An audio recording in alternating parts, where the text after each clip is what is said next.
I'm going to call the meeting to order, and we obviously have a quorum. Take any questions or changes to the meeting agenda. We want to change the order, add any items. Everybody's happy with it the way it is. We'll continue. We do have an item here for review and approval of the meeting minutes of, is it December 8th? Yeah, December 8th. I entertain a motion that they be, that the reading of them be waived and that they be entered into the record pending any edits. Motion's been made. Second. Seconded. Any additions, changes, comments? Hearing none, all in favor? Against? Passed. Abstain.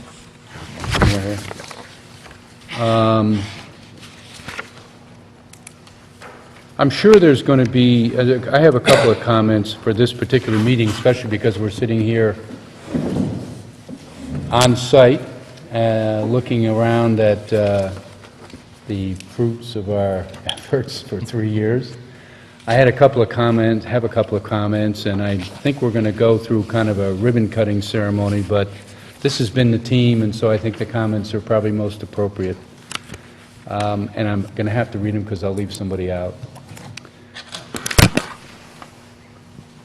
Also have to put my glasses on so I can read to begin with. Might help.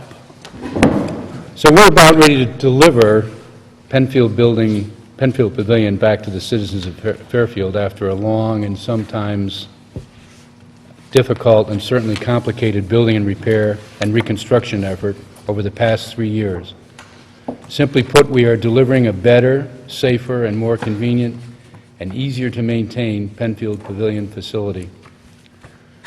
Our goals were to learn everything we could about the original project, everything we could about the impact of Hurricane Sandy, or Storm Sandy, whatever we wanted to call it, and the potential regulatory issues, coastal engineering issues. We were determined to create and manage an open and transparent planning and design construction process. We welcomed and encouraged the public participation and comment, and maybe most importantly, we wanted to prove to our fellow citizens and taxpayers that we could deliver a complex and sometimes controversial project on time and under budget. Amen. Behind every successful construction project, you'll find a dedicated and committed project team. I have to recognize, and we will be doing it later as we wrap up the project and dedicate the building, I have to thank an incredibly patient, and I have that in bold here, and dedicated and hardworking Penfield Building Committee. 3 years, nearly 70 meetings, and I think we should be proud of what we accomplished. So I thank you all, and especially for patience. It's been a long process, and I don't think anybody bought into 3 years, except LA. We owe thanks and gratitude to Kevin Chamberlain of DeStefano and Chamberlain. Kevin's skill, patience, and dedication have made this project happen. And Kevin, you and your firm did this for Fairfield, and we know it. Thank you. You're welcome. Shawmut Design and Construction made it to the end. Ken, I know you and I had a couple of conversations about that. Providing great field management while handling what seemed like endless issues related to the existing site and building, so we thank you. And bottom line, we wouldn't have been where we are financially without Colliers International. Few people recognize the endless hours and dedication when it came to tough budgeting, financial control, and forecasting. We were well represented. Ben, and wherever Chuck is, thank you. Thank you particularly, Ben. Great job. It's just, you made it, especially towards the end of this project, you made it almost griefless. If there was a coach or a guide during this whole process, it was First Selectman Mike Tetreault. Always there, always available, encouraging, and finding ways to overcome problems. And of course, we wouldn't have made it through the crazy funding process without Bob Mayer. We certainly wouldn't have the funds without Mike Flynn and the Board of Finance and the support of the board members. And I certainly would have to thank the members of the RTM for their patience and confidence and support and confidence in this committee.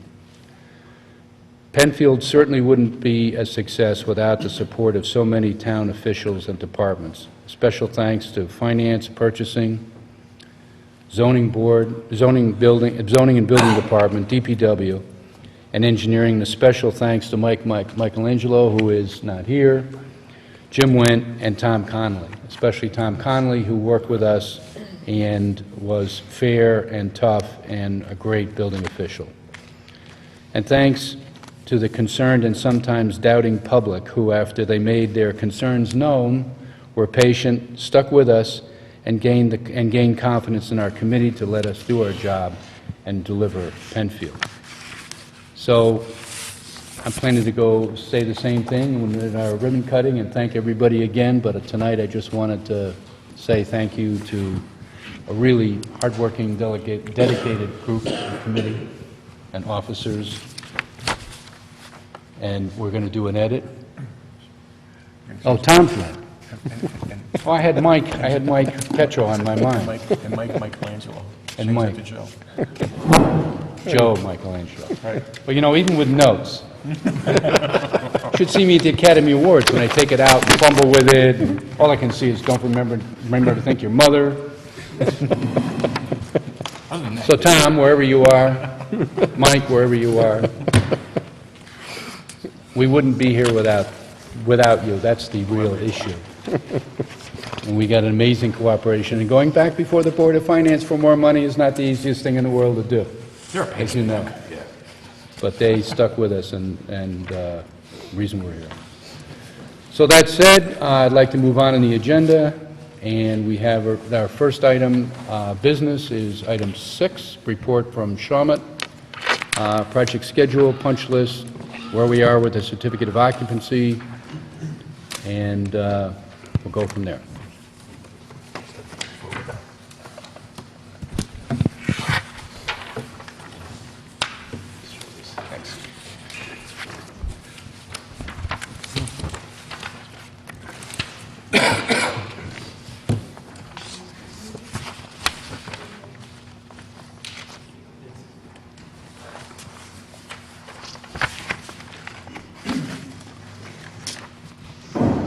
All right, Okay, you're on.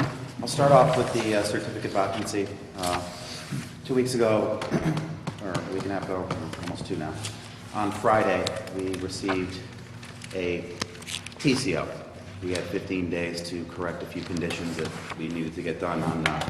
One was the handrails outside, the exterior handrails, and the other was cable rails on the roof. Those have been corrected, and we have our last inspection tomorrow, so I don't see a problem getting a full sign-off tomorrow. I've gotten full sign-off from every department. The only thing left is Tom Connolly's signature after tomorrow's inspection. So that's it for that. Every department signed off: health, conservation, engineering, sewer, and so forth, fire. When is that inspection taking place? I have to call them in the morning and find out when they're going to be here. Okay. But it is scheduled for tomorrow. I saw him today, actually told him we were done early, so if he could get down here today to take a look, so I could have had it for this meeting. Would have been nice, but they're busy, so. That's for the building inspector? And here he comes. So everything was corrected, the fixes have been done. Kevin looked at them today, kind of agrees that the fixes were corrected. Yep. And hopefully everything goes well tomorrow. We should have signature on paper, and I'll let everyone know when I get it. Okay, that's good news. I'll take us through the punch list and where you are with Kevin on that. Punch list, I would say, is, other than the locker wing, is 95% done. Most of the punch list for this building, the exterior, the underneath the building is 100% done. I have a couple things. I got to get rid of the dumpster tomorrow. They were supposed to be here today. And that's really it. Then there are some itemized punch list items for each locker in the locker wing, which we'll be addressing last. But other than that, the main building, the pavilion side, all the bathrooms, the lifeguard shack, is all been punched out and complete. I believe me and Kevin walked that today. You have a report. Yeah. Yeah, basically, here's what's left. Work that's going to be deferred, which is charging the solar hot water system with glycol. And there's 2 or 3 tubes that have to still go in. And we agreed that would just be done in the spring when the plumbing is recharged with water. Makes sense. Testing out things that aren't able to be tested yet, such as the 2 shower poles that are drained down and the camera and PA system that there's no equipment hooked up to yet, although that might be happening soon. The dumpster has to go. And in the locker wing, there's about 60 lockers where the doors still don't quite latch right or don't shut right or need to be adjusted or addressed in some manner. So Mark and I will work on a detailed list for those. And that's it. That's the whole list. Good. Anything else from, you have a handout here, you want to take us through it? I know that we might be overlapping on it. Yeah, first sheet is the allowance tracker.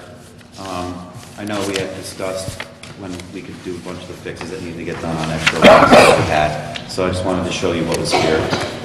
The west wing drywall patching for 10K, that allowance is still being vetted. They did a lot of work that I'm still currently going through with them, so I don't want to commit to anything that's going to give them back into that allowance, but all the other allowances are kind of current for right now. Banton Construction had the majority of change orders through middle of November to the end of the project. It was roughly 44 between change orders, budget transfers, and allowance items that got approved through Ben. 30 of them have been submitted, so I still have 14 more to go with them. They're the lion's share of all the change orders at the end. And I still have a couple small painting change orders that everyone's aware of, and nothing major. I tried to get all the biggest ticket items to Ben as soon as possible so he could track it in his financial forecasting. Things that came up as of late that just got done, one was the electrical room floor over here that was all VCT that was kind of coming up from flood damage, and the subflooring was bad. That's been repaired recently.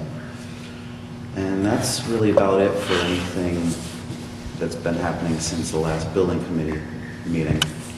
I still have to do a couple change orders with the steel contractor and a couple with the painting contractor, and one more for the plumber. The plumber had a lot of ticket items with all the frozen damage and stuff. He has one more. It was a 4-hour fix for one of the flushometers over here in the women's room that was asleep. When he pushed it, it was leaking. We really never had girls on site to verify that kind of stuff, so we checked it and finally saw it leaking and it's been fixed. So, and then one thing that came up lately are the units on the roof. I sent an email out to Kevin and Ben explaining that I came in one morning this week and the kitchen was 42 degrees and this corridor and the bathrooms were very cold as well. I called the EEI immediately. They had a service tech out that day. They diagnosed 2 air handling units. One of them on this air handling unit over here was a supply fan that was bad that needs to be replaced. Parts have been ordered. The fixes aren't long. It's not many man hours. I'm still waiting on the cost for the exact parts. But that air handling unit right now is down. I'm leaving. It's very warm in here. This room has been very temperate. So turned up the heat a little here. I'm leaving those doors open. I've been monitoring the heat in the morning, and it's been 50 plus in there. So I'm not really too worried about temperatures. The kitchen side, makeup air unit that had a faulty panel board, controller panel board. I forget the exact name of it. What they do is they do diagnostics on it, and there's a light that tells them what the problem is. The problem was this panel board, it told them. They shut the unit down and restarted it. It did work, okay? But they are told from the diagnostics that it's a faulty panel board, and the same thing could happen again. It could go off.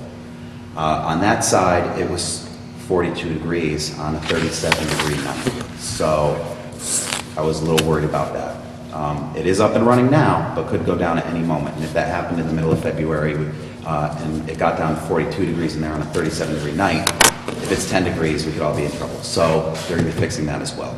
I'll get costs out once I get them immediately to Colliers and Kevin so they can review it. They are scheduled to be here tomorrow for the fix. Okay? So that would remind me, does this facility have a low temperature alarm? Don't believe so, other than the heat traces all tied into the Doesn't Anthony, fire alarm, no. do you remember anything about that? Kevin, do you know anything about that? I'd have to check with the... Would it be appropriate? There was a kind of retrofitted security system that was done recently by a separate vendor. I don't think they added a low temp alarm. Probably makes sense. We ought to make that recommendation. Okay, sorry, go ahead. All right, so that's really the only surprises as of late. So you've given us the latest and greatest allowance tracker. Correct. The open PCI log, these are all the most recent? Because obviously they're not all These are here. pretty much everything that's going to be voted for tonight, with the exception of a few that I'm still, that Ben needs a couple items on backup paperwork for. Do you have a count, Ben, on exactly how many got taken off the table? One or? Most, from the list that you have here, we have 2 that are not being voted on. Excuse me. Yes. Okay, we'll get to them in a minute. And then the last document you have here is the construction contingency tracker. Correct. So out of the 270 you started out with, or the 275.44, we're ending up with 229.592? Correct. There is one item that was proposed as a change order request that me and Ben had talked about, that we're going to transfer over to a budget transfer for contingency. It's about $2,000. So this will be down to $227 for that. Okay, great. Do you have anything else to report from your area? No, nothing on my end. No.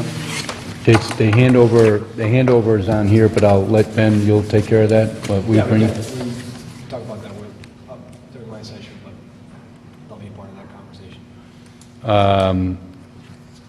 And then I think it might be an appropriate time, since you all will be directly involved, about the work that's going to be done in the spring, which would be the acoustical panels if they're voted on tonight, and the second coat of paint in the locker room. And any work with the solar heating units. Right, I think we ought to talk a little bit about the solar heating kind of gift that keeps on giving here. So the idea is that there is a scope of work that wasn't part of the original project that we plan to do when the outside temperature allows. Now, you've taken care of the CO issue related to the rails on the roof, so that's not part of it. So it's really the painting and the acoustical panels if the committee votes in favor of the acoustical panels, right, for the spring? The paint, the acoustical panels, and then I can give you a synopsis of what we're talking about. About the with solar hot water glycol system. heating?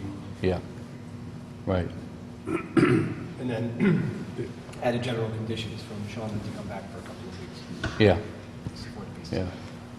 Hey Chuck, how you doing? Okay. One more item, the little, around the bioswales. Yeah, big stone. I think DPW was going to do that. We were hoping to have that. Yeah, Yes. I think Joe's agreed to that, so that would be something where we provide the materials, but, okay, so, spring work, we have numbers in here, we're going to be asked to review them, which would be the acoustical panels and the second coat of paint in the locker room. And that's a temperature issue, which we're not going to fight with wasting a lot of money on temporary heat. Just do it when the temperature moderates. Have the acoustical panels been blessed by Parks and Rec? The color and everything? Yep. These are actually the 2 colors that were selected, and I think, I mean, I have to say, Joan with Parks and Rec has been great, I think, as far as picking out colors. She selected the gray for this room, and I think it's spot on. I think it's a better choice than what was here before. So the idea is that the panels that mount to the walls would be the fabric that we could find that's as close as possible to that gray paint. And then the ones that hang from the roof trusses would be, again, a tone that mimics the Douglas fir up there. So, yeah, so the town has blessed the colors for the fabrics. We have a design, we have a change order. I think the only thing left is a vote to go ahead or not go ahead with it. And where are we with Parks and Rec on this? I mean, we heard an awful lot about this 2 or 3 years ago, about it being a necessity. We heard about it from the Board of Finance. It's still a necessity. We plan on holding meetings like this year. On the books already, first week of April are the RTM budget meetings. So obviously, the goal for us originally was to try to get him in for that first week of April. I don't think that that's still realistic, but I mean, as you hear talking, we do have 40 or 50 people in here. The echo would be a nuisance. Sound panel should help us out. And this recommendation came from an acoustical engineer? Yes. Okay.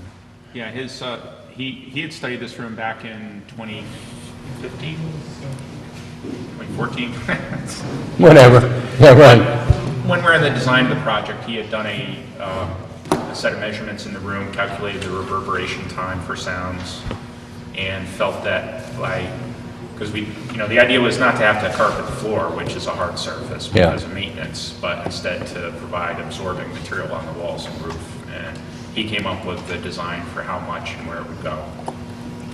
And we were told, by your predecessor, I think, that there was money in the Parks and Rec budget, and you're saying, $0.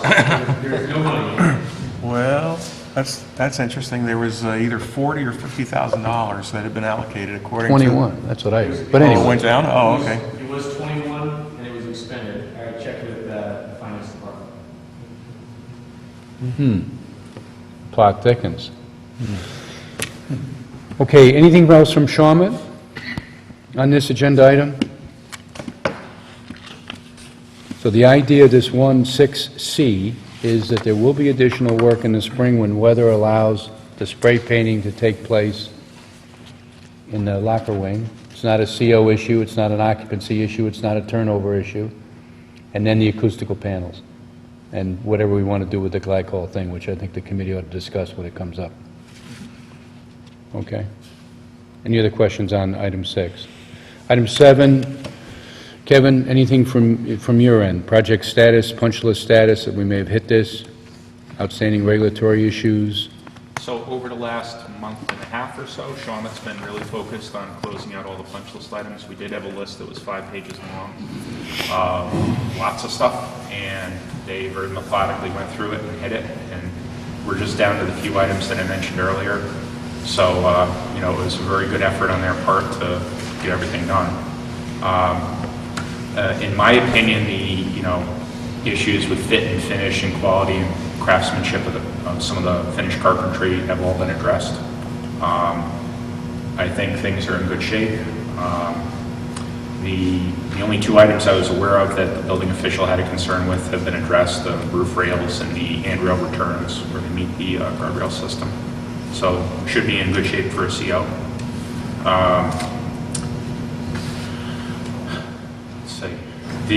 So I'll talk about the solar hot water system. Yeah. So the original building had a bank of solar collector tubes on the roof. It was not exactly an engineered system. It was provided by somebody who was a Fairfield resident, who was in the industry. And at one point in time, it was integrated into the existing gas-fired boiler system that was in the locker wing.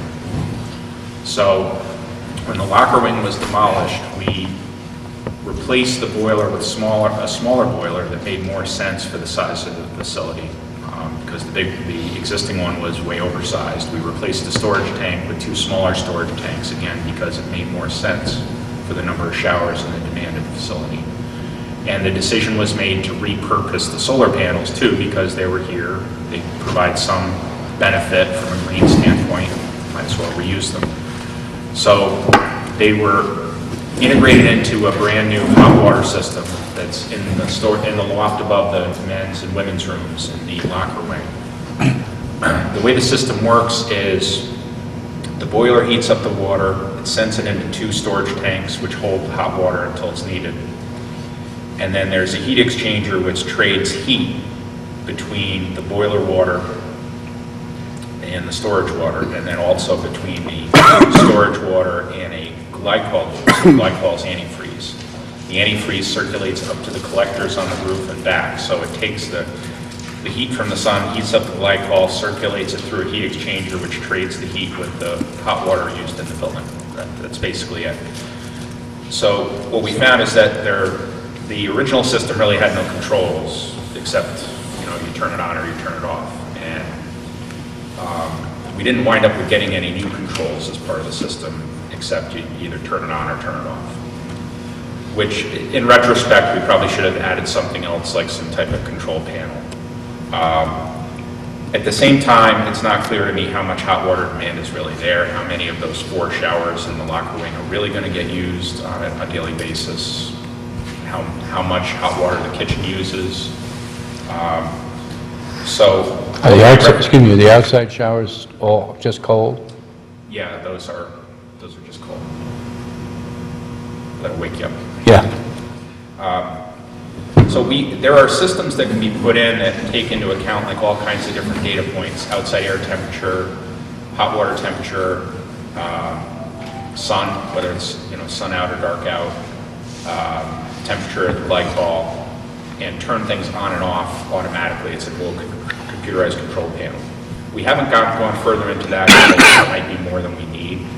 What I was going to suggest, or what I am suggesting, is that we just add a time clock that turns off the circulator pump for the glycol at night and turns it back on in the morning. So it's not, at nighttime when you have hot water in the tanks, it's not rejecting the heat to the atmosphere unnecessarily. The water can just sit in the tank. Weren't there some concerns, though, Kevin, safety concerns about this system? Yeah, I had mixed opinions on that. Mechanical engineer had a concern about it, but he really didn't have anything that was based on. And the manufacturer, from what I can tell, their tubes are rated to have glycol sitting in it at any temperature, so it really shouldn't be an issue. So I believe this is a fairly minor scope of work. Right now there's, in the maintenance room across the breezeway, there's an electrical sub-panel that has a breaker for the 2 pumps. Also, all an electrician would have to do is put a time clock right next to the panel to interrupt that circuit. So I would recommend we do that. I tried to get a verbal on it from Sean this week, but the contractor was on vacation, so we don't have a number, but I have to think it's in the range of maybe a couple $1,000 at most. So, Mr. Conley is saying we'll get a CO, but he wants it taken offline, or what? Didn't he have some input on this? No, he's released us to do as we see fit. His only concern was that, well, 2 things. He wanted to make sure that the collector tubes and the glycol loop were pressure tested, which they were, so they will hold pressure. And he wanted to know that the mechanical engineer had reviewed it and felt that there was, the system would operate and that there were some controls over it. And this is the one area where we didn't have control of the nighttime usage Right. and unnecessarily getting rid of heated water. Right, okay. Okay, so that'll come up, So that'll we come don't up have as a firm number before you, but my recommendation would be is if you would permit us to work in that direction, to have them put a time clock in and perhaps do it on a TNM basis. committee want to consider that. Ben, are you carrying anything for that? I was, up until about a month ago, Okay. not anymore. So right now, the system is inoperable, or not? Right now, it's not operating because the water's drained and there's no glycol in the system, so nothing's running right So now. this would have to be a spring Yeah. project, because you need the water back. Yeah. And, if you didn't have a time clock there, you could theoretically just walk over to the circuit breaker panel and turn the breaker on and off, but that's not really the right way to handle it, so. We know that drill. Anybody have any comments on that, about it re-energizing, putting that system back online, which sounded like kind of a late add to the project originally? Does it provide benefit to the town? Yeah, when it's a hot day out, the collector tubes will pick up heat. They will trade it with the domestic hot water.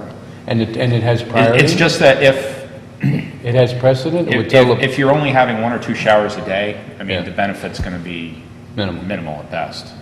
Is- So we just have to see how much the facility gets used. Is there any kind of precedent that the solar would heat the water in lieu of the boiler unless the solar wasn't heating the water enough? Yeah, so the boiler only kicks on when there's what they call an aquastat, so basically a temperature sensor on the Right. 2 storage tanks. So they'll tell the boiler to turn on and the circulator. So on a hot to turn sunny on. day, So it if might- the glycol is already heating the water, Right. those aquastats never tell the boiler to turn Come on. back on.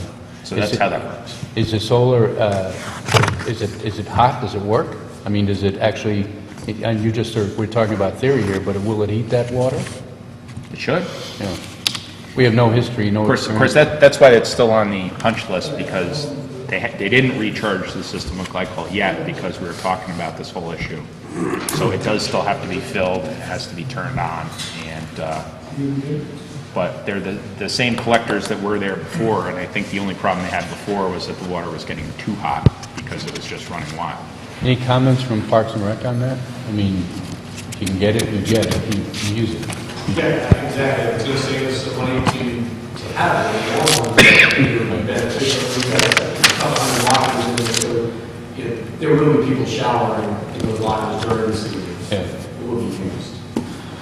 We could keep this separate from the list, Ben, that you're talking about and discuss it right now. Is there, this is a couple $1,000, it's a time clock, it brings the system back online.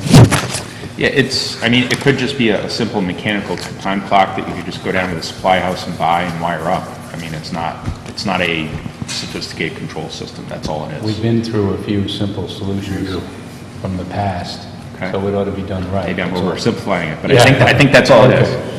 How simple is that simple solution, cost-wise? You said a couple $1,000. Well, I just based on some of the numbers we've seen for other similar work, I was thinking a couple of thousand, but again, we don't have a number yet because the sub. Is that in the right range? sub would need Or is to- it not to exceed? I have it out to Crest. He was gone for 2 weeks. He just got back yesterday, so I'll I would call him suggest again tomorrow. Table it until we get a real figure Okay. on it. But the sense of the meeting is that we would do it if it was a reasonable... Yeah. Yeah. That, okay. Yeah, that's agreeable. Okay, anything else, Kevin, on your side? I don't believe so, unless there are any questions. Anybody's noticed anything around the building they have a concern with? No, as I said in my opening remarks, I think it's, we appreciate the time and effort that was put in on this, and we got it back at 1 week, and whether the building was going to come back level, I think was one of the critical weeks. And your overseeing the whole thing was much appreciated, and very effective. Okay, time for a reality check. Ben? Yeah, right. It's going to be a short meeting.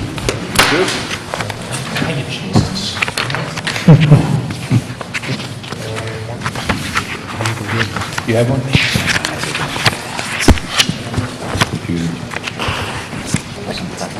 Okay, Ben, it's all yours. Okay, we'll get through a lot of this quickly because some of this is just regurgitation of what we just heard. The first, oh, sorry, on the first page, this is just a quick run-through of where we're at and where we're going in terms of milestones and schedule. So you heard from Shawmut that they did receive a TCO, was conditional with 2 items, and those are, as of today, taken care of. Last Tuesday was our last official OAC meeting on site here. We've been tracking the punch list process through Kevin and Shawmut. At this point, you heard an update from Kevin on the punch list process, so there are a few items left, but the bulk and the majority of them are taken care of, and we'll continue to monitor that until it's done. Obviously, we won't talk about contract closeout until that is 100% complete. Tonight, obviously, is our meeting here. Tomorrow, we're hoping that the final C of O takes place, and I think that it looks good for that, and I'm sure that Mr. Shawmut will update us the moment that it happens. Tomorrow, this may or may not happen, I think this is a discussion to have with Shawmut. They were hoping throughout the course of this week that tomorrow would be a quote-unquote official turnover of the building to the town, which would mean turning over keys, turning over operation and maintenance manuals, turning over any and all attic stock, tools, a laundry list that we'll go over here after this page. But tomorrow, if that does take place, the process will be to have the town here, to have members, at least one member of the building committee here. We'll be here if we can be, and all of the items that are turned over should be organized in a list or transmittal, and everybody that's here should sign, and once that takes place, then the town would have control of the building. But of course, this should not take place until the CO is a 100% certainty. Yeah, I drove this particular issue because I wanted a physical maybe a little melodramatic, but turnover, like, here are the keys, good luck. Because we've been at it for 3 years, and it's like, we're done. So hopefully that'll take place. If it's, again, I think I mentioned, Ben, if it's before 3:30, I could Right. be there. Yeah, so I haven't heard back from Shawmut yet today as if that's happening tomorrow or not, but it is? Yeah. Do you have time? We can set a time, whatever's good with you. What ti- Does anybody from the building committee want to be here? Yeah, I said I'll be here. You want to be here? Yeah. 1 o'clock, okay? Yeah, that's fine. Okay. As long as Mr. Conlon's been through the building, right? Yeah, I got to call them in the morning and find out when they're going to be here. They All right. should be here. But you have a list that you're going to take us through Yep. briefly. Briefly, yeah, very briefly. All right, so then over the course of February, we're going to the extent possible, based on what gets approved to happen in the spring, we're going to try to facilitate with Shawmut and the purchasing department in the town, contract closeout, release of retainage for what we can release, shared savings to be released to the extent that we can, and then obviously there'll be a ribbon cutting ceremony at some point in February, or more than likely in February. And then in April, if spring work does get approved, that's the target date to have that work done. It seems like it would take a couple of weeks, and then that work can get done. Anthony, when's the first scheduled event? March 8th, first full day one. Okay. And we have some finance and other meetings in here before then. So March 8th, okay. Right. The next couple of pages, we're not going to really go through this in detail, but this is Colliers, this is our process of facilitating for you the closeout process. We're going to track and monitor attic stock turnover, which most of this has actually been done and completed. Shawmut actually has an entire closeout folder that we vetted, and for the most part, everything is there. So things like attic stock, punch list, which we talked about, operation and maintenance manuals, warranties, as-built, training, final cleaning, procedure for certificate of acceptance and substantial completion, and final payment process and requirements. So all of these items which are contractual, we are monitoring. We're working with Shawmut. Shawmut's been great in facilitating this quickly. So hopefully by the end of February, we're at a point where 90% of this list is complete. Everybody okay with that? Move on. The next page is just this is our macro look. This is just, we simplified all of our financials into this one-page document to make this very easy to look at. This is where your owner's contingency status, the construction contingency status, and the allowances line up as of today, including our projections. So everything in the left-hand side of the page, those are statistics that are backed up in the financials behind here. As to where we're at and where we think we're going to be at the end of all of the changes and all the financials by the end of the project, where we think we're going to be at. And then the right side of the column is actually our cost at completion estimate. Again, this is an estimate based on everything that we know today. Total project budget, including soft costs, of $7,447,700. We think, based on all of our information that you can see in here, we're probably going to end somewhere in the range of $7.235 million, which would leave a potential return right now, as long as everything happens the way that we think it's going to happen, of a little more than $200,000, $211,764 to be exact, as of today, obviously. We don't, we've been carrying a lot of exposures, as you've seen, month to month at our meetings, and most of them are captured here today in the invoice packet. We have more exposures that are not in the invoice packet today that we've been carrying for months. So I know that we've been asked many times, how accurate do we think we are? I think at this point we have 99% of everything captured for exposures, pending something catastrophic happening that no one can foresee. So I think that the number here that we're at, right around the $200,000 mark, return to the owner, is about where we're going to be in the end. Are you happy? No. I'm Yogi Berra. I'm not happy till it's over. When we keep the keys to the door, then I'll be happy. 1 o'clock tomorrow. And by the way, these numbers include the values of what may or may not take place in the spring. So if you do accept, or you vote everything in to do in the spring, including extra Kevin time, including extra Shawmut time, This captures that number. So it's an all-in number right now. Okay. The next page is actually our exposure log for everything that's left. A lot of these numbers are tabled tonight as change orders or budget transfers or allowance draws, but 90% of these numbers are here tonight, and then there's obviously some that are going to be coming down the road for the next meeting that either we don't have pricing for, or we have to get the current proposals vetted a little more. So this is consistent with the front page. The next set of pages, and we don't need to really go through these, but these are just the detailed financial documents of our tracking systems for the project. So we have the overall budget. These are just accounting ledgers that you can run through. The first two pages are our overall sheet. The pages with the colored lines on them, that's our contingency log. That's where all of my exposures get pulled from. That also shows everything to date that's ever been approved and everything to date that's ever been counted as an exposure that didn't come to fruition. That's all on there. And then we have Shawmut, DeStefano, Chamberlain, Colliers, and special testing ledgers. These are specific accounting ledgers if anybody wanted to see where payments were made and all invoices to date for all of the project members.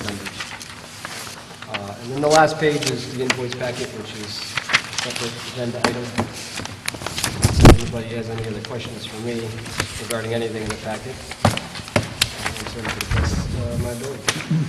Would the total exposures amount of 182,534 go against the remaining contingency? Yeah, so the 182,534, these are all against owner's contingency, which if you flip back to that macro sheet, the one with the boxes, if you look at the first box, owner's contingency, the fourth line item down, that 182,534 against our owner's contingency is consistent with the exposures number on the next page. Right. And just out of curiosity, I mean, it's pretty close, but you've got construction contingency remaining of 249, and Shawmut has 229? Yeah, because there are some budget transfers on the invoice packet tonight. I don't count those against construction contingency until they're approved. They're not approved yet. They're going to approve tonight. That's why on that box for construction contingency, I have a construction pending exposures of $35,000. That's where I'm capturing it. Okay. Once they're approved tonight, then I'll be consistent with this sheet. Great, thank you. But it's in there. Yeah, it is in there. So net, this project is going to finish between $200,000 and $211,000 below budget? Yes, that's where we're tracking. As long as something kind of Danger, Jim, if this happens this way, they're gonna make you do 4 more projects. Because No. this will be one of the few projects. You'll be there. Okay. That would be good.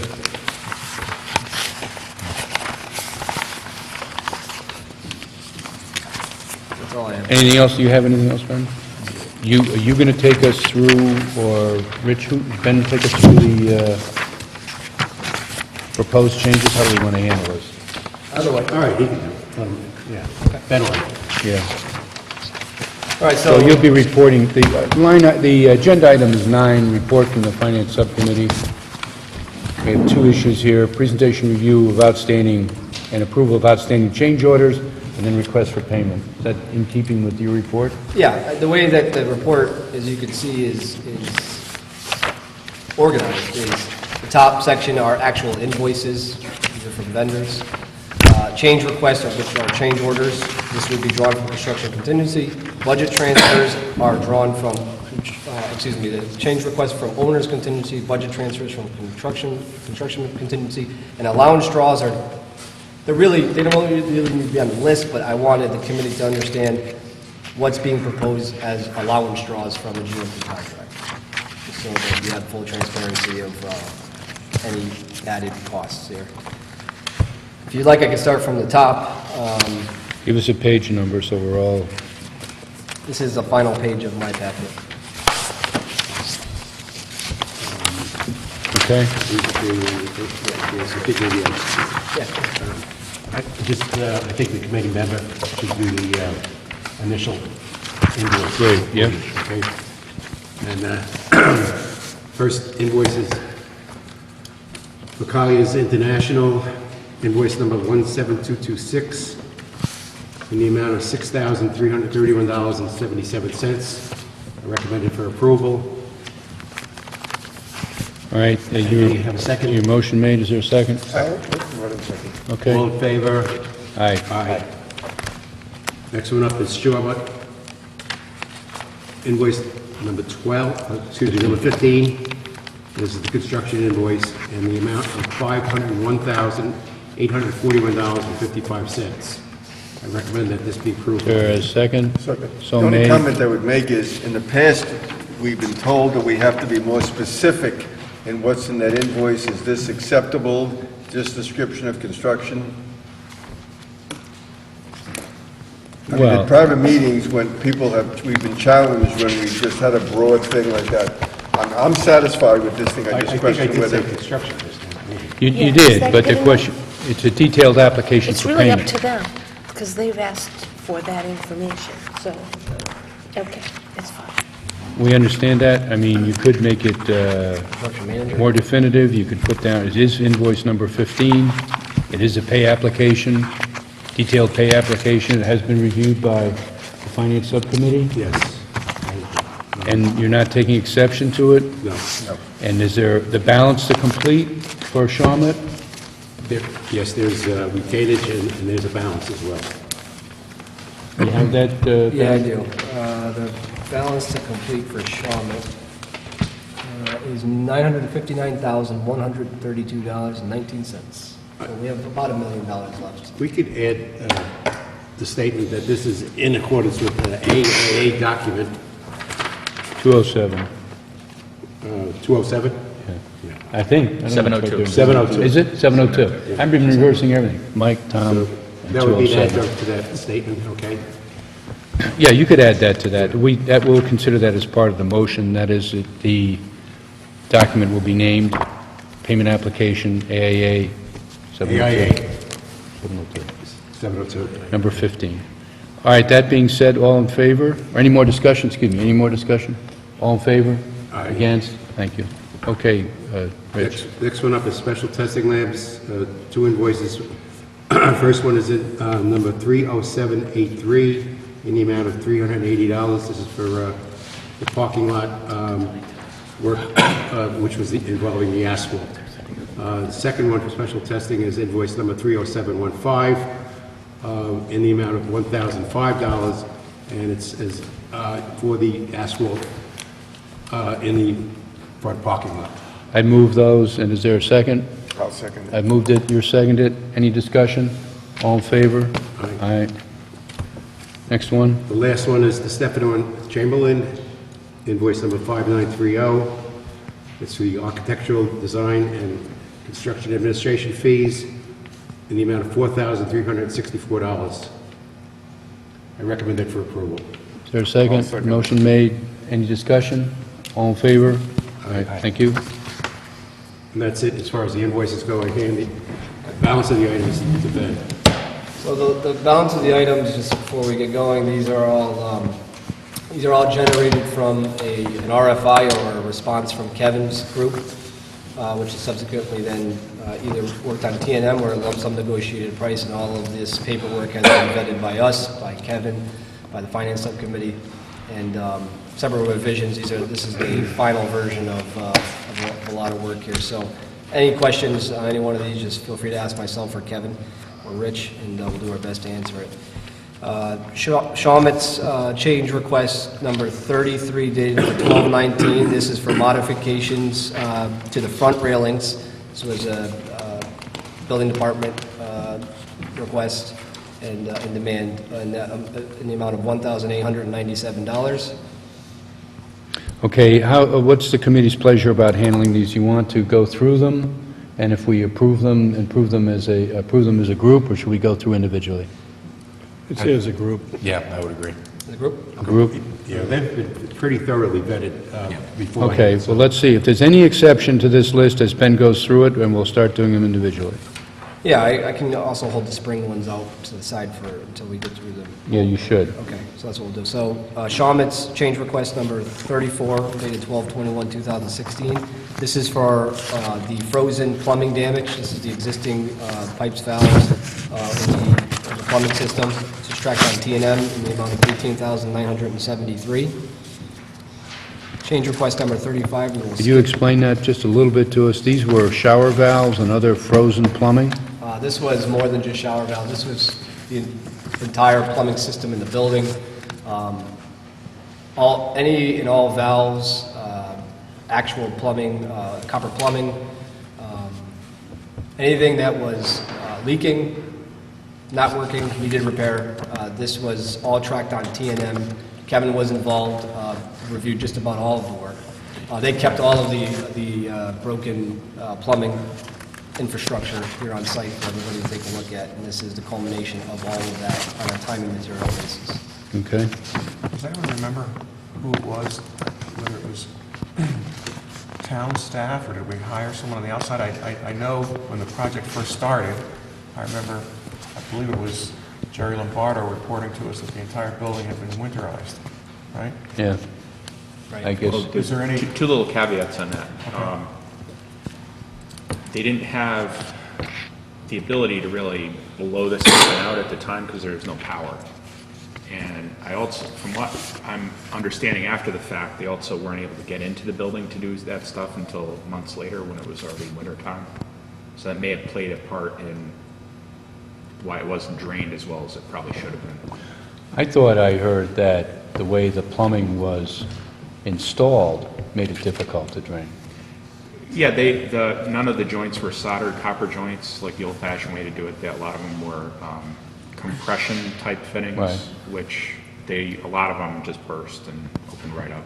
None of the pipes had glycol in them either. They weren't winterized, so you can get condensation that drips to low points and elbows and stuff, and that condensation turns into water, and then that water freezes in the wintertime if it doesn't get But taken there out. were some runs where, the plumber would open a valve or cut a pipe and water would come out. So there was Yeah. still water in Still parts water of in the it, yeah. system.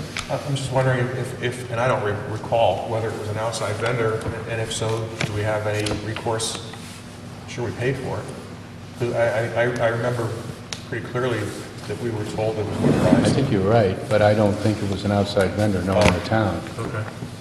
Scratch that. right? No. I mean, I'll be happy to ask Joe about it, but I have a suspicion that it was town. I believe it was just town staff. Yeah.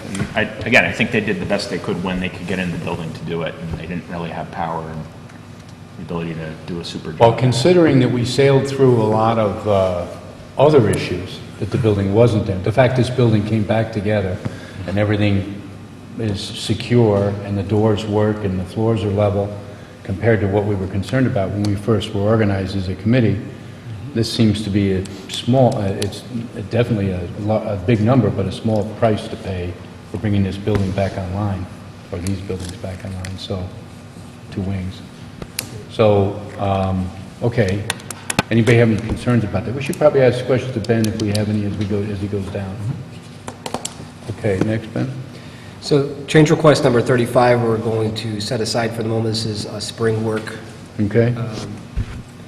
Change request number 37 is added general conditions. So this Jimmy, is, just go back a second, Ben, and I know we discussed it. This will be spring work, right? Is this a fixed amount, or this could be time and materials? this is a lump sum, hard negotiated price. Fixed. The change request 37 dated for January 3rd, 2017. This is added general conditions. This is a negotiated number. Shawmut, as you could tell with this long laundry list that we have here tonight, was faced with many added changes, a lot of added work and investigations, and they have submitted a request for additional time on the project. They needed an extra week, which in Collier's opinion is a fair assessment based on all of the added work. They wanted an extra week of general conditions, which is for their time as a superintendent and as a project manager. This is in the amount of $8,523, offered as a lump sum negotiated added general condition price for all of the added work that got put on top of the project. So Shawmut had run out during given the length of the project, you'd run through your general conditions? As far as the calendar is concerned? Correct. Okay. That's right. Change request number 38 is dated January 3rd, 2017. This is similar to the plumbing issues in that these are all electrical repairs that were made. This is in the existing electrical system. The electrical engineer had come out on several occasions to identify several issues that either didn't meet code or that needed repair. A detailed electrical engineering report was generated, and this is the time and material costs to address the issues that either didn't meet code or needed repair in order to operate the building correctly. Change request number 39, dated January 3rd, 2017. This is a spring work, so we'll hold this to the side. Change request number 40, dated January 4th, 2017. This is a breaker in the panel that was faulty and did not work. They actually did an infrared scan. I believe this is the one we did an infrared scan for, right, Mark? The breaker? Well, one's for the infrared scan, which was the main breaker going into the panel, and then one was for a faulty main breaker in the panel In the itself. sub-panel itself. In the sub-panel itself. So those are two different ones. Yes, it's a little deceiving because they are breakers for the same panel, and they're both main breakers, but one's main breaker to the panel, one's in the sub-panel. Is that other one in here too? It's not on the list, is it? I don't think so. In either event, this is a breaker that actually had to get replaced because it no longer was working. And this was a negotiated number from where it started. It's in the amount of $1,619. This is not the one for the infrared scan. Okay. That one still has to be sent. This is in the sub-panel. Correct. Change request 41 is the fire department connection. This is a time and material work on a CCD, actually, because the fire department did not accept the existing location of the fire department connection on the building. They wanted it moved, so it was actually moved out towards the front of the breezeway of the building. If you remember, Mr. Chairman, this was an issue we've talked about over and over and over again, and I was opposed initially to this thing, but if we will vote as a block, I will not object to this payment. Okay, thank you. Change request number 42 dated January 10th. I hope you don't have to call the fire department soon. January 10th, 2017. This is West Wing heating and plumbing issues. This is a myriad of issues, and Kevin can speak to the breadth of this a little better than I can, but for lack of a better way of putting it, on this side of the building, there was quite a bit of heating and plumbing infrastructure issues. It wasn't just the hard piping, it was actually the equipment itself, with the Norwitz units and the water heaters, the instant water heaters. This is a pretty extensive repair scope and revision scope that had to get done, and this was done on T&M in the amount of $11,209. You know, again, for the committee, I mean, I know we all remember all the way back when, but the biggest concern, one of the biggest concerns aside from the building coming back to grade was that we would get into an unraveling situation with plumbing and electrical and broken wires and broken pipes and because of the condition of the building. So these were all items that we anticipated in our contingency. And with this one is specifically, this wasn't just blind work or blind direction. This actually was, as it was happening and as these issues were coming up, Kevin and his team and his consultants vetted just about every single one of these issues and directed a report, or directed Shawmut to follow a report to address these items. And this is the time and material result of that. Change request number 44, this is dated for January 18th, 2017. These are for power to call for aids in the amount of $3,401. I believe there were 4 call for aids that there was just a scope gap for how to actually power these devices. Change request number 45, these are this is dated for January 18th, 2017. This is I believe for electrical for hand dryers as well, right? Correct. So this is, again, similar to the call for aid. It's a scope gap for powering the hand dryers, the existing hand dryers in the building, $1,795. They weren't powered to begin with? We neglected to have the electrical engineer show power. plug it in to use it. They what? We neglected to have the electrical engineer show power going to them on the drawings. That was the issue. But were they there before the building was damaged? You heard my position? Yes, we salvaged the hand dryers. They're in good condition. They work. But the power connection, Wasn't there Okay, a... this is the locker wing, so it's new Oh. construction. oh, the locker room, okay. Yeah, Sorry about that, I just... yeah. Okay. And the call fraids are in the locker wing as well. Okay.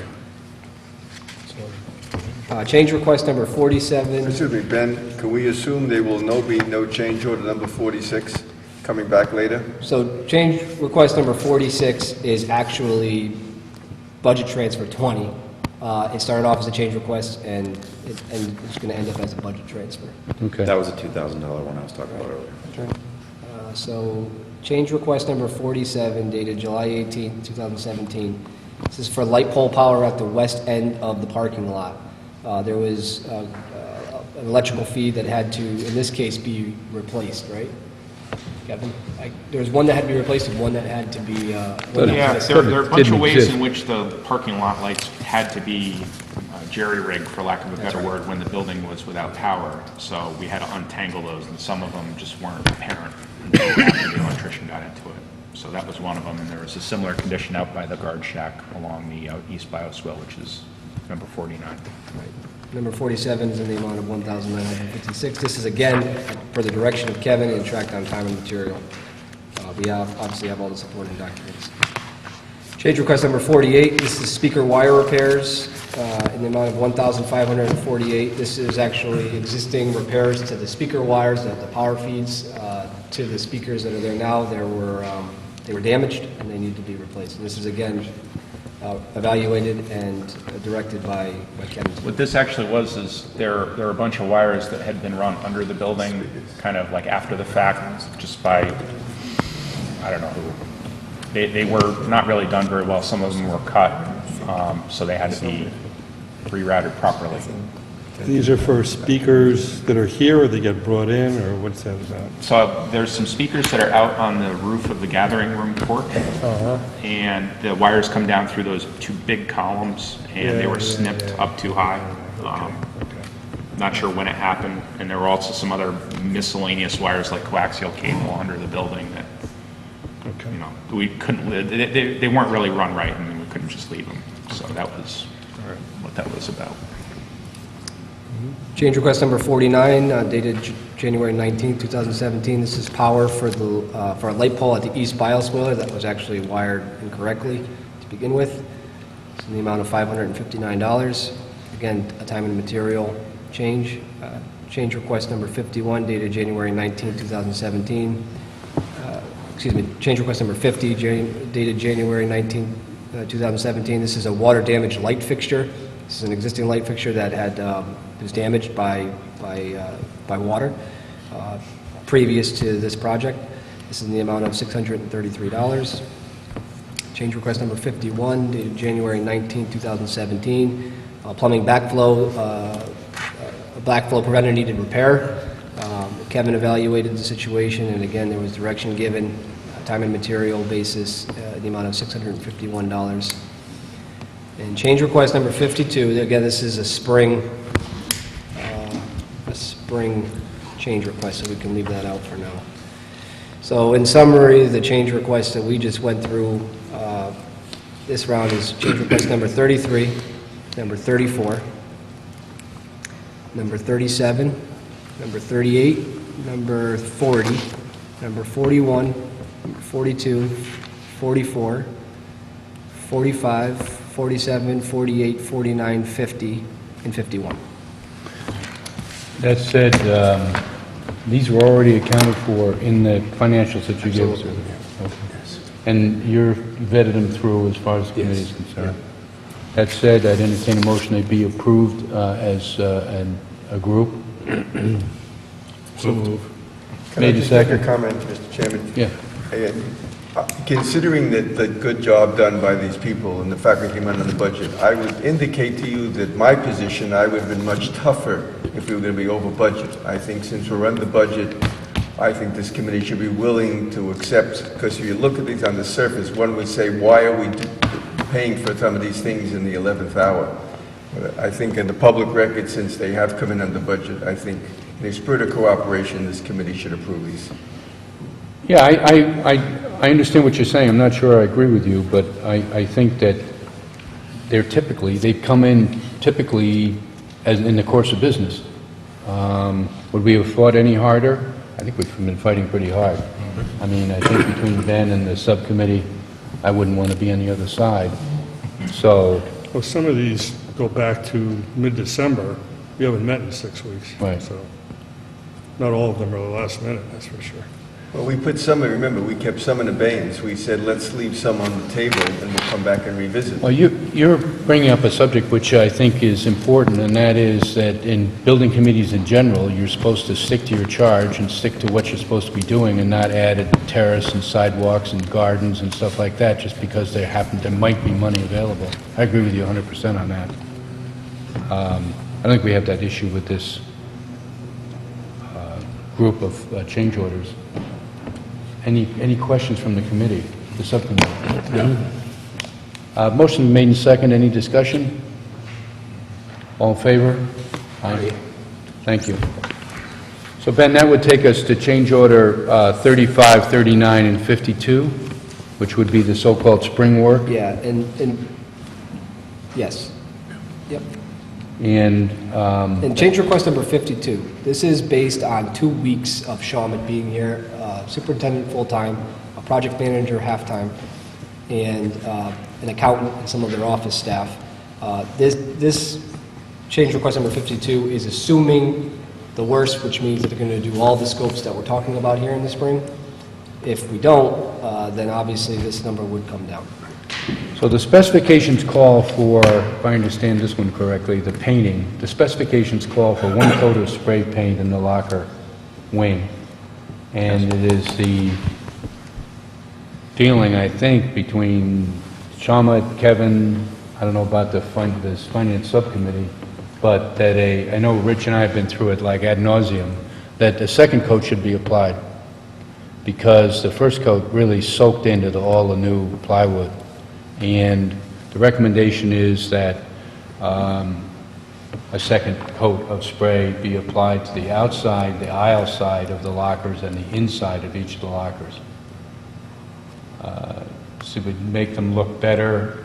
The materials that were used for the locker was the same material that was there before, but it is a CD plywood and it is rough, and it absorbs paint. So the first coat of spray it's a wash coat. It would look just like in the old days, a dairy barn. It's like a whitewash coat. And so the second coat really does make a difference. We've done some mock-ups with the second coat, and Rich, I would think that you and I have attended some of the OAC meetings and were dragged through the mock-up process and the second coat process. I think we feel that the committee should do this. Yes, I feel that the second coat is applicable. I do not think that the ceiling and other areas in that Right. west wing need to be done. Right. They're clean, it's a wash coat. It's what everybody would recognize it as a kind of a whitewash coat. To do that upper area that I'm referring to, it drives the cost very, very high. Yeah. $19,000 off the top of my head. And it's, one would say, why would it be so? It's because of the position of the items that have to be painted, require a tremendous amount of labor and preparation, and that's about it. Yeah. So they have to go in there, you can't do it in the wintertime. It was painted when the temperature was more moderate, and so to repaint it, we need to have 50, 60 degree days and 45, 40 degree nights. The floor has to be covered with paper and masked off with masking tape, and then the spray painting. It's about a week's worth of work, I understand, roughly. So we could address this one individually. I'd like to hear comments from the committee. Makes sense to do it, in my opinion. Okay, then is there a motion? So moved. The motion's been made. Is there a second? There's a second. Any discussion? So this would be the second coat of paint. The first coat was in the specifications. The second coat was not. in the specification. That's correct. I do have some questions. Yes. When we're talking about the second color, and I need to know the figure on that, is we're talking about the areaways and the outside doorways for 4,000? 35? No, I believe that was 35. around 8, Ben? Yeah, so there's it's probably an ECI law. 1945. It was, yeah. There's two proposals, 27 only one's listed here. for But there are two application of proposals. the tourniquet twist. Plus the 12 at the bottom, right? The, You have to have the supervision. for- So for the second coat, if both the inside and the outside of the lockers are painted, second coat, both inside and outside of the lockers, the cost is $19,409. If just the corridors, so just the visible side when you're walking Oh. down the aisles, 4614. that cost is $4,614. All right, is everybody clear on that? Now, just consider what I said, that $19,000, which would be the upper structures and all of the beams and such that are in that, as opposed to 4,000 for, Can I clarify that? No. That's, no. You It know. just includes the 19 only You includes the inside and understand what the outside 19,000 is lockers. for? Why don't you tell us, since you wrote it up, what The the $19,000... $19,000 includes painting all the corridors, which is inclusive of this $4,000 number, and then interior of all the lockers, from the locker height down. No, petition, locker petition. From the locker So if you petitions. walked into your locker and looked around and sat on the bench... Two coats. Would have two coats. Correct. Anything above the height of your locker, which is all the beams up above, is not included. it's not, so it's going to be $19,000 just to do the inside of all those? Yeah, Inside and outside. Wow. 196 I lockers. have to go against that. Yeah, me too. Okay. So what did you think it was, Rich? Because you and I looked at it. I thought it was 4,700 and some odd dollars, that's what I thought. For the corridors. For the Yeah, corridors. for the corridors. And the exterior doors. Yes. The exterior, and then the inside jacks it all more. the way up to $19,000. Yeah. Correct. It was 26 or so some larger number? The large quantity is the labor component with that. It really is 196 little rooms inside one big room. And every partition, they had to tape the floor through 200 little rooms, and it is very time consuming. We've edited this with them quite a bit. They do have numbers for painting the whole locker wing in their schedule of values, and it is consistent with, I think the whole locker wing painting is roughly somewhere over $30,000 for everything, which is including up above. And that's consistent with what they've given us. It is also consistent with what we've seen them in man-hours do while they were doing it, because we tracked them. So we did So have if you- conversations with them. If you about went and the looked, budget. now, you know, I mean, I think you would agree we could table it if we feel that, well, we'll take the vote, because it's already been made and seconded. And you Just, could- Yeah. I'd like to hear from the Parks Department, what value do you place on having the inside of those lockers done? Do you think, well, let me have your opinion, please. Yeah, my opinion would be that we pull in about $52,000 in revenue off the lockers. So painting the interior of them, to me, is beneficial. That would be. So you think that they would, the using public would have a problem with it, without that? Is that what you're I saying? don't think they'd have a problem with it, but it would be easier to market when it looks better. Yeah, they could be more attractive. You don't have the difficulty time marketing it anyhow, from what I understand. We did just raise the rates, so, people are gonna ask, what's the difference? Why do you move them? I just wanna make sure that when they walk in, that they're presenting something that Yeah. they're also pleased with. Rich, I look at it a little bit differently. And because you and I have been through there 3 or 4 mornings to try to decipher this and drive down the price and get specific about the scope of work. It's new plywood, it's CD plywood, and it's rough. And that's what was there before, and that's what got put back. And it looks like it's got a very light wash white coat that's really soaked in. So you can see the grain, you can see places where the spray guy could have hit it a little bit harder, but he didn't. You know, I think that what would happen is that you wouldn't be proud of the project that you've done today, leaving them the way they are. Benches need sanding and painting to really be comfortable, so a child doesn't scrape their legs on it. They have to be they should be sanded and painted. It just would make a better, more attractive locker, and more in keeping with what was there than the way it is right now. And plus, isn't 2 coats of paint going to give it a little bit more durability so that, yeah, once we decided to paint them, we're going to have to repaint them at some point. You got 2 coats versus 1 coat. Yeah, I think, Might get a little bit more life out I of think that it'll first stay like that application. forever, knowing lockers, you know, on the shoreline, but, so anyway, any other discussion? No. Okay, the motion's been made and seconded. All those in favor? Aye. Against? Motion carried. Any other abstentions or other? Okay, that said, that gets us into the acoustical panels. Can I just ask a question? So this is for number 35 and 52? No. Just Right now, we're 35. taking one at a time. Oh, this is just 35? Okay. Yeah, 35. So the second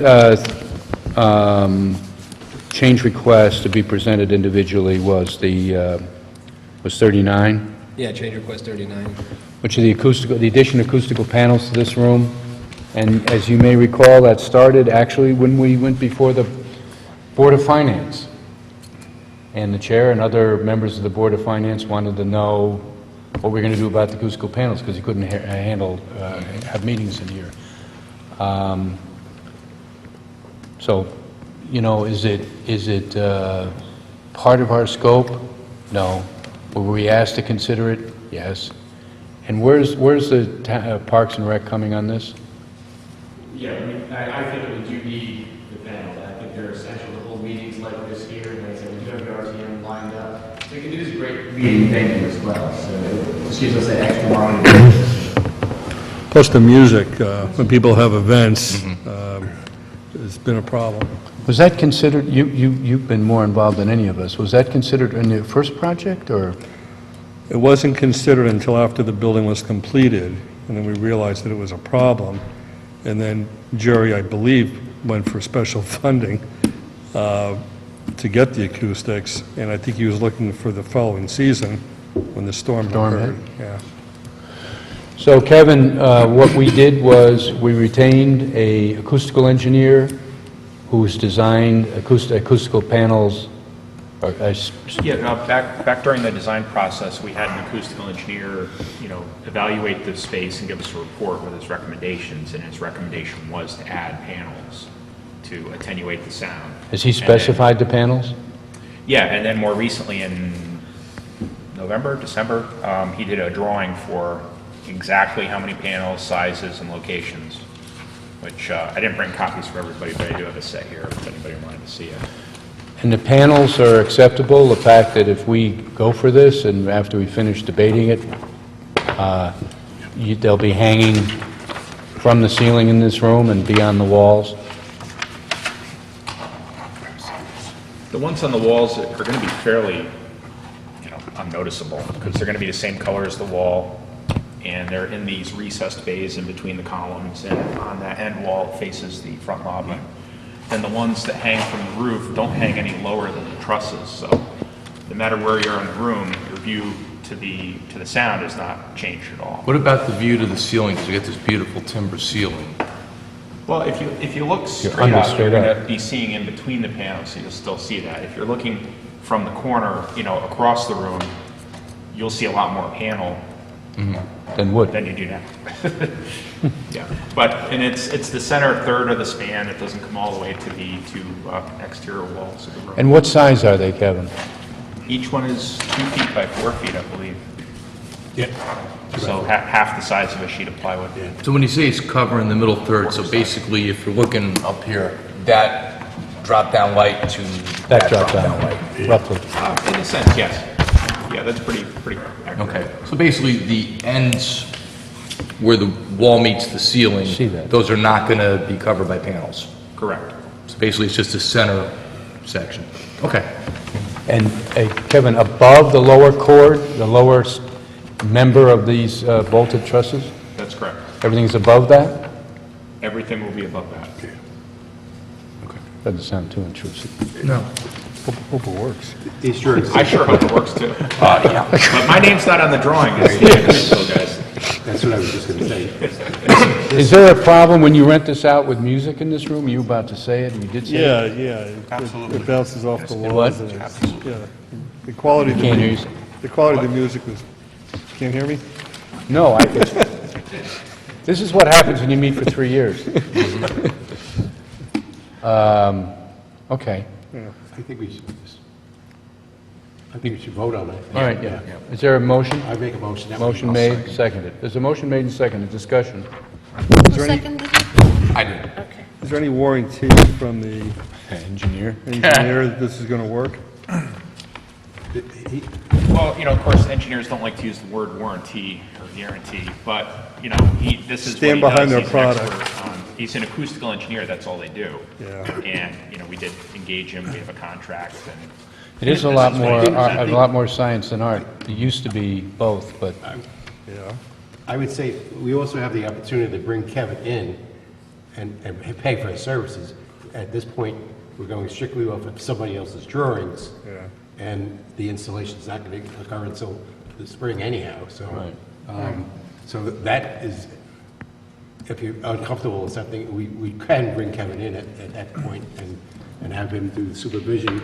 well, yeah, I would want to bring in the acoustician from their office with me to come look at it. yeah, as it's make sure it's being done But, right. Right. I worked with them to make sure they had the parameters of what they could work with and what the concerns were. But as far as the science behind it and, how much stuff they need where, that's really what they do. Question? Is there any way that they can scientifically test their theory, with some type of a decibel meter? I mean, here's a point I'm trying to make, and I'll come back to that. For $28,000, we, laymen's, aren't really sure if it's going to have any impact or any material impact, right? So if someone were to say to me, and I don't know, decibel levels, right? But if someone were to say to me, the cost is $28,000 and it will reduce the decibel noise level by, 10 decibels, and that was a meaningful number, let's say, I would say, okay, that sounds reasonable. But if they said it's going to cost $28,000 and it'll only reduce the sound level by 1 decibel, I would say, gee, doesn't sound like we're getting our money's worth. Is there some way to... Okay, so let me just clarify. It's not decibels. It's not, so in other words, when you're standing outside, this is not going to make the building sound any less noisy. I'm probably using the or wrong more term, noisy. sorry. What it's trying to do is tame the echo. Yeah. The echo reflected effect. and distorted sound. What those guys call reverberation time. It's trying to attenuate that and slow it down so you don't have sound bouncing off multiple surfaces. It hits one of these panels and it's absorbed into the surface, so it can't keep echoing. The best answer I can give you is again, these guys are, it's like the equivalent of hiring a structural engineer to size a beam. This is what they do. That's their expertise. Their expertise is sound. They have calculated that, if we put these panels in, it will cut down that reverberation time and we won't have the same echo problem. My comment is consistent with what I said before. As I look through the change orders, I don't think we could sit and argue whether you have to unfreeze a pipe. You have to do this thing. These are something that we could turn the keys over and still, since we're under budget, and maybe that's not a good reason to do it, I'm willing to go for it. But again, if we were above budget, I would say this is something we don't have the luxury, we turn Parks and Recs to figure some way to do this going forward. So I'm willing to vote for it only because, and again, maybe the wrong reason. No, I Only get what because- I get what you're saying. But this also has been on the table Long time. for 3 Long years. before you got here. Yeah, And if we don't do it, it ain't gonna get done. Yeah, it's got to get done. that, I think was it. So the motion's been made and seconded, and are there any other comments? I'll call it then. All in favor? All right. Against? Thank you.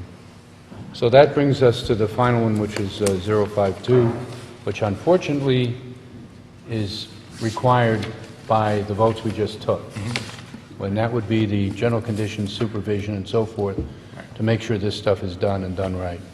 And I, If it doesn't take them 2 full weeks, this proposal is 2 weeks of a superintendent on site every day, all day, project manager for 4 days, maybe 5, I gotta look at it again, and then their accounting staff in-house. If it takes less time than that, then this number would obviously come down and no credit against this. But I think we all feel based on the amount of painting and no, we're not, it's probably gonna take about 2 weeks. We need responsibility right to the end from Right. Shawmut. I would look to a motion and a Motion second. One's been made, seconded. Discussion? All in favor? Aye. Against? Thank you. Okay, Ben, that takes us to budget transfers. Yep, these are proposals to be drawn from Shawmut's contingency. Finally.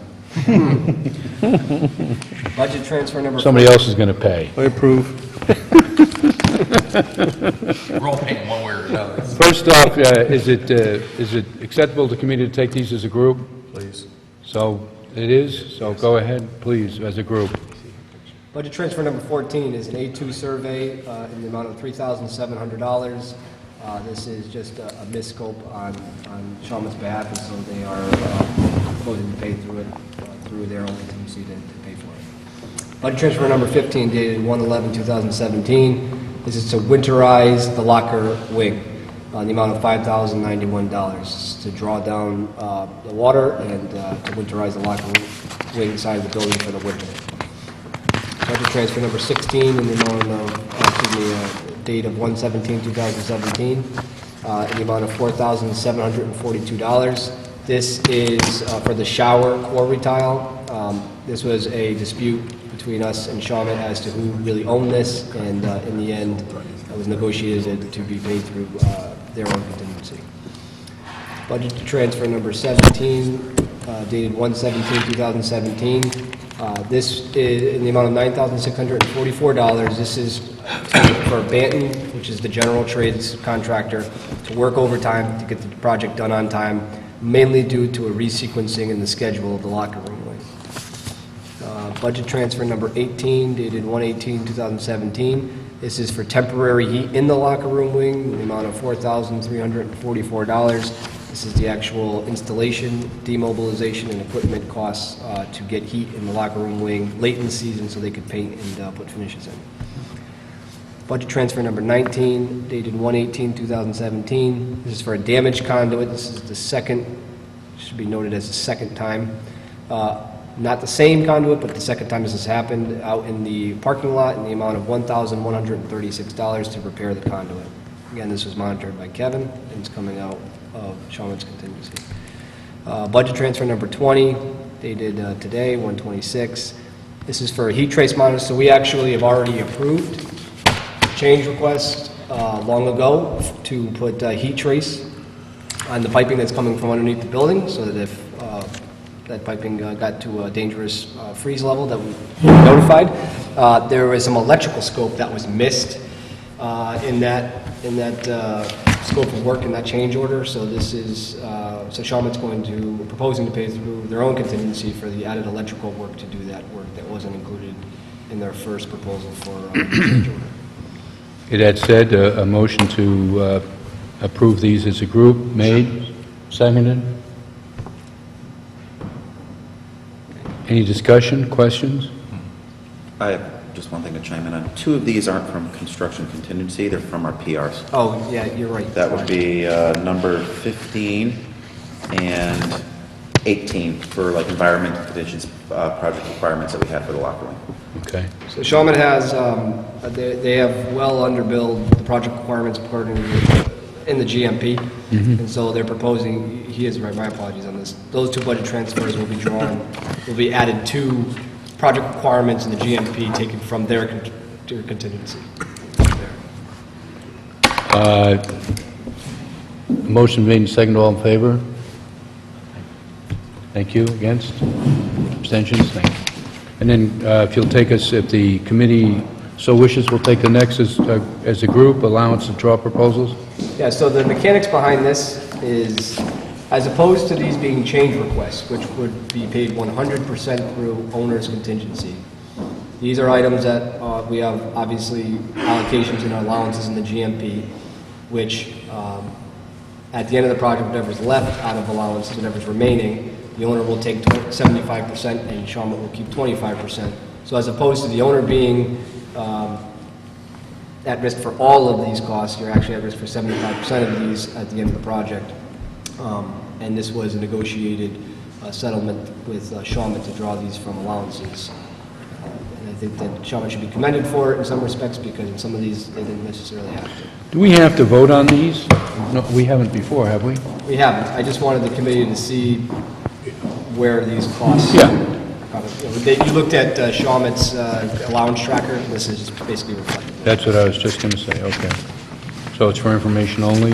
Yep. Thank you, Ben. Anything else from hires?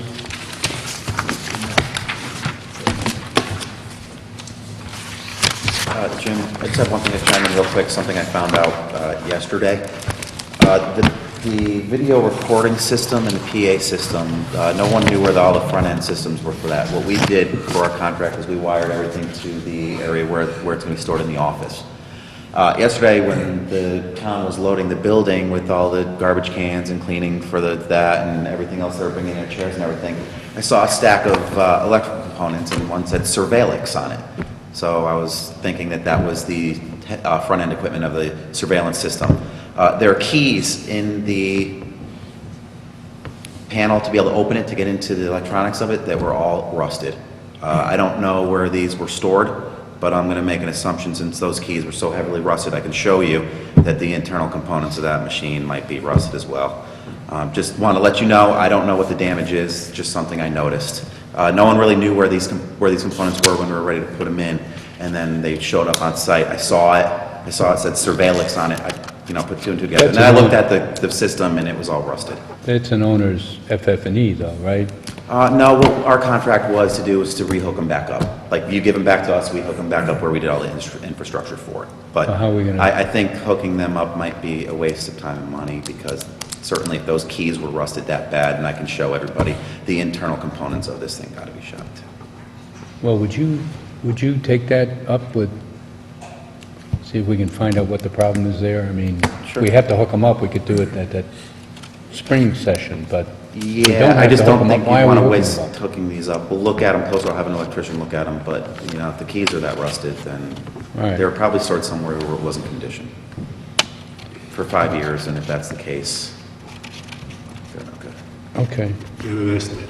Yeah, I'll show you the key. You'll look at the keys that are in them and be like, oh, man. So there's a couple of issues here. One is the plaque, and the other is a ribbon cutting. There apparently is a plaque from the original project.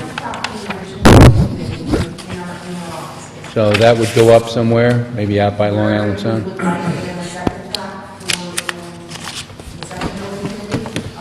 Did you say in Long Island Sound? I was thinking maybe Penfield, as in the lighthouse, for us.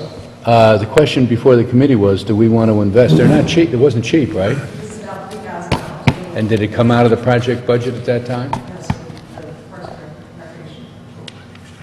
So in lieu of the $28,000 acoustical system, we'd get a plaque. Have our name painted on the acoustical. How does the committee feel about, we've sailed under the radar for so long, do we want a plaque?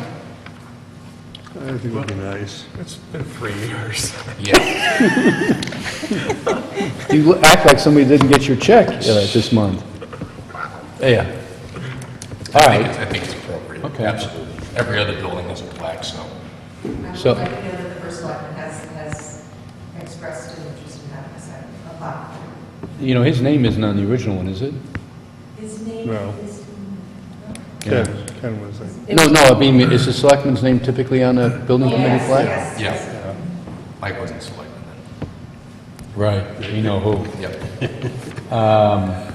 Okay, so the committee is in favor of that. The second thing is that, I'm sure everybody's in I favor think of this. Mike was the selectman when it was, He went right to first selectman. Yeah, He was never just a selectman. no, I think he was first selectman when the ribbon cutting was.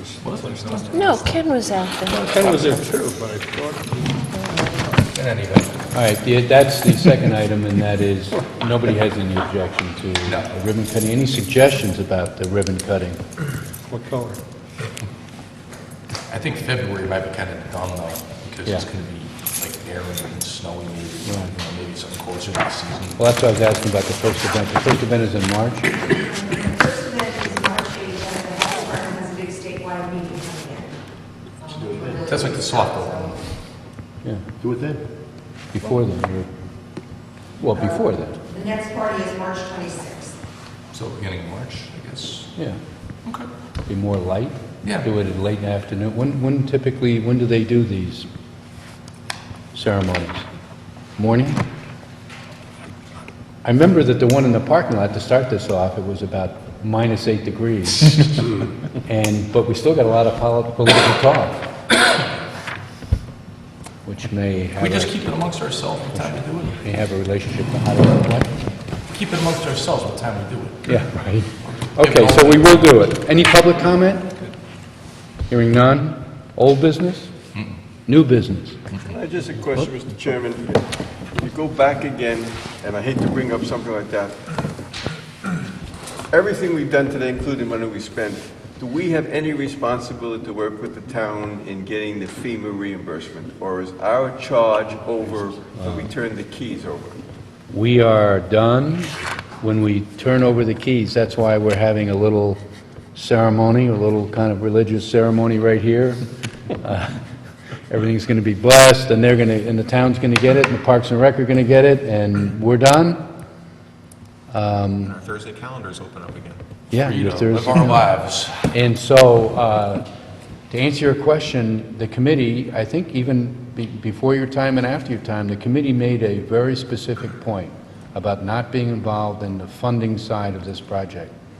And we battled our way out of the room on the basis of that theory. Yep. Yes, So most definitely. we're ready to be supportive, and I think that, for example, we've paid, and Kevin has probably not billed enough, but we paid for a tremendous amount of time that Kevin's been involved in justifying questions from FEMA Connecticut, or from who, Kevin?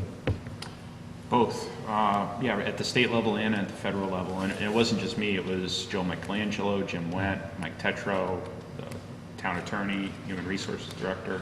So we've contributed our engineering time, Kevin's engineering time, to backing up our request for reimbursement. And I think our records are, I hope our records are good. That's the other commitment we made, that we'd have good, complete, detailed records, and that we would stand ready for any debate regarding reimbursement as far as what was new and what was repaired. I think we made a pretty good case in the beginning, as a committee. But, no, we're not going to get involved in going to Washington. Or Connecticut, or anywhere else. Anything else? I just heard a motion to adjourn. Yes, motion. Seconded, made, we're adjourned. Thank you.